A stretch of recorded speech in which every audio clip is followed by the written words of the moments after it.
Olá, está começando o Religare, Conhecimento e Religião. De que maneira o diálogo entre espiritualidade e competências socioemocionais podem ajudar na formação integral? É sobre isso que nós vamos conversar hoje. No Religare eu recebo o psicólogo Auriston Magalhães. Ele também é mestre em Ciências da Religião pelo Programa de Pós-Graduação em Ciências da Religião da PUC Minas. Auriston, prazer recebê-lo aqui no Religare. Prazer, Flávio, eu que agradeço. É uma honra estar aqui podendo fazer esse diálogo com você. E você que nos acompanha aqui pela TV Horizonte, pode também nos acompanhar através do nosso canal no YouTube e através dos desenvolvedores de podcasts como o Spotify, por exemplo. Procure por Religare, Conhecimento e Religião. E se você ainda não está nos seguindo, aproveite para se inscrever nos canais, para marcar o sino para ser avisado quando um novo programa for ao ar e também para compartilhar os nossos programas nas suas redes. Auriston, como é que é partir da realidade do seu trabalho como psicólogo e construir a partir daí um objeto de investigação, um tema de investigação, como foi no seu caso, né? Uma pesquisa sobre espiritualidade e competências socioemocionais? Bem, Flávio, eu me formei como psicólogo em 2004. Então, lá se vão alguns anos, né? Estamos em 2021. E ao longo do meu percurso, eu sempre busquei um trabalho mais voltado para grupos. Eu nunca fui um psicólogo muito do trabalho individual. Eu sempre estive voltado para o trabalho com grupos, seja terceiro setor, seja organizações, sejam órgãos públicos. E eu tive uma experiência muito interessante em escola, trabalhando em escola. A princípio, eu fui convidado para trabalhar como psicólogo escolar, e quando eu cheguei para conhecer como que o trabalho acontecia, eu percebi que havia um processo de clínica dentro da escola, em certa medida. Era tirar o aluno da sala de aula, levá-lo para uma sala e fazer uma conversa com esse aluno. E dada a minha experiência em organizações, em empresas, eu comecei a perceber que eu não poderia levar uma ideia tão clínica para um universo organizacional, para um ambiente onde tinham várias pessoas e é formado por um coletivo. E comecei a trabalhar de uma maneira um pouco diferente do que já era existente naquela escola. Então, eu comecei a levar uma proposta de interagir com todos os atores dentro do processo. Então, os professores, as funcionárias que cuidavam da merenda, o pessoal que cuidava do transporte público. Comecei a me envolver para entender como que se dava essa dinâmica, porque eu comecei a enxergar que a escola era o meu organismo de trabalho, não uma pessoa ou outra pessoa específica. Então, enxergando a escola como meu organismo de trabalho, trazendo os pais para dentro desse diálogo, comecei a participar de todas as reuniões de pais, comecei a participar de conversa com os professores nos horários pedagógicos, e aí comecei a entender que havia um espaço de trabalho muito interessante e havia uma angústia muito grande, principalmente por parte dos pais e dos professores, talvez mais até do que das crianças. Então, É foi nesse, aí que veio. é nesse horizonte que surge, então, a ideia de trabalhar com competências socioemocionais? Nesse universo, e aí vem a lógica da BNCC, né? Que a BNCC vem agora em janeiro de 2020, era para ela ter sido adotada dentro de todas as escolas, mas em função da pandemia a gente sabe que está tudo conturbado, então que dirá implantar algo novo. Nós estamos Só, tentando dar aula normal, né?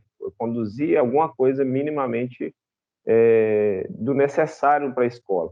Mas a BNCC era para ter entrado em vigor em janeiro de 2020, que é a Base Nacional Comum Curricular, que é o mínimo que se tem que fazer pela formação na educação básica.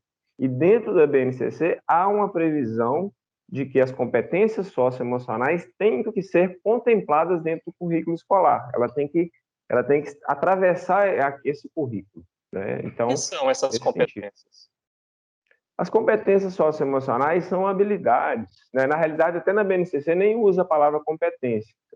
A ideia de competência vem da teoria das competências socioemocionais, mas são habilidades a serem desenvolvidas nas crianças e nos jovens para que eles tenham condições de viver em comunidade de uma maneira satisfatória e com autoconhecimento e com heteroconhecimento, ou seja, conhecer a si, conhecer o outro e desenvolver habilidades comunicacionais. Então, por isso que chama socioemocional, tem a ver com a nossa capacidade de viver em comunidade, a minha capacidade de viver comigo mesmo, vamos dizer assim, que isso gere um mínimo de equilíbrio emocional e um mínimo de equilíbrio de saúde mental. É nesse sentido que é feita essa proposta, né? E essa proposta, ela vem de um diagnóstico lá da década de 1990, feito pela Unesco, foi feito no mundo inteiro, né, que é o relatório dos desafios da educação para o século XXI, que é conhecido como o relatório Delors, né, por alguns,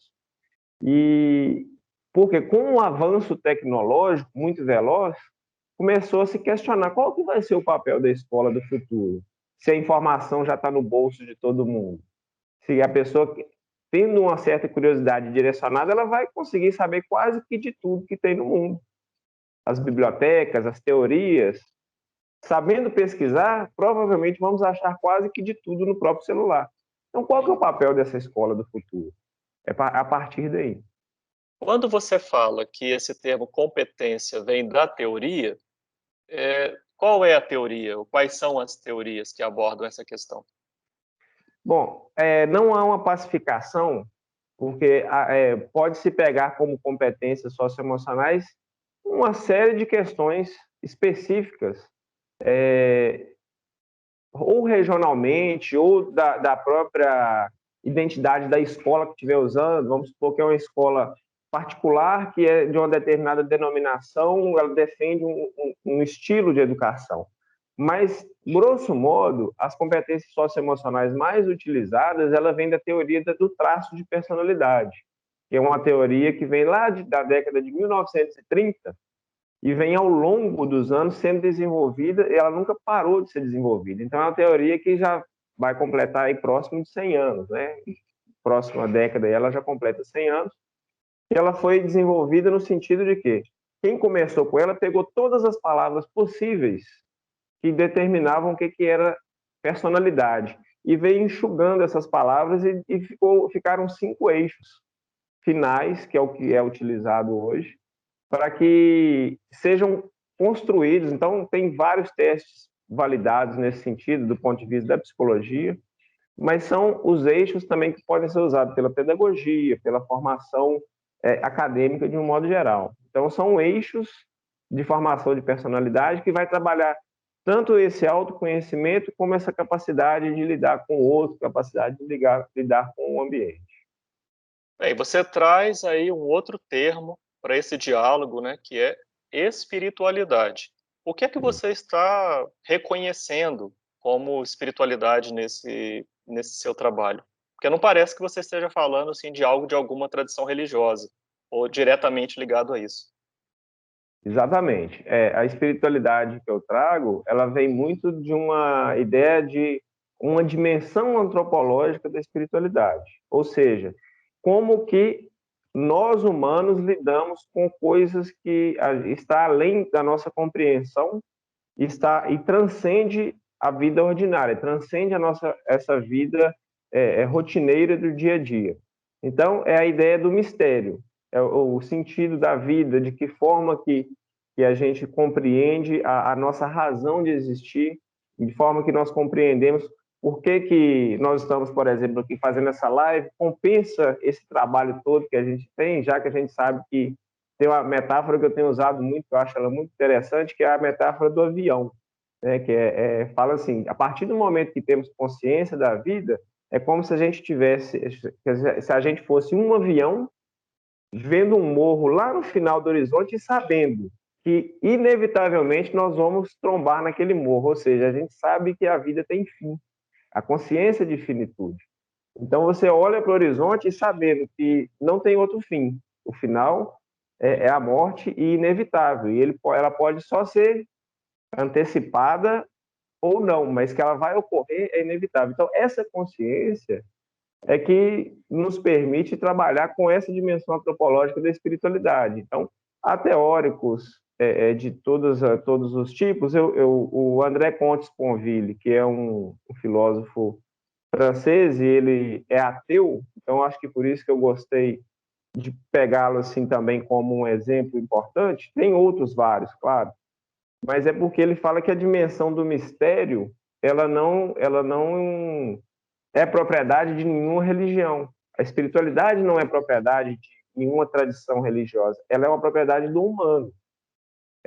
Há uma outra analogia possível, que é a analogia da saúde, né?